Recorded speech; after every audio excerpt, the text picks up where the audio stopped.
Hey guys, in this video, I will show you how to reset Instagram algorithm. All right, so let's begin with the video.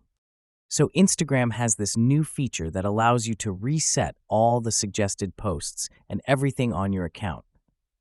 If you go to the three lines in the upper right, we're going to get to your settings. And then inside of there, if we scroll down to this section called What You See, so this one right here, you'll see here Content Preferences. So we click on that, and we're going to be inside of our different preferences, like what we're interested or not interested in, anything we've marked like that. At the bottom is Reset Suggested Content.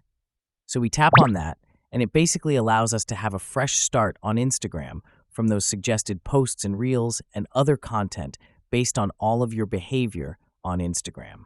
And so we can click Next here. We can review the topics that you follow, also the ad topics that you can choose which you want to see less of or more of by clicking on those. But if you want to reset your entire algorithm, you would go down here to Reset Suggested Content. Now the reason it shows accounts that you follow is because it's going to suggest content that's like those accounts.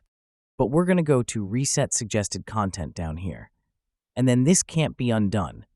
But you can change who you follow and clicking interested or not interested on different posts and stuff. So we tap that, and that's going to reset all of our suggested content effectively. So that's basically how you can reset Instagram algorithm. So that's all for this video. Consider subscribing if you find it helpful, and I'll catch you in the next one. Thanks.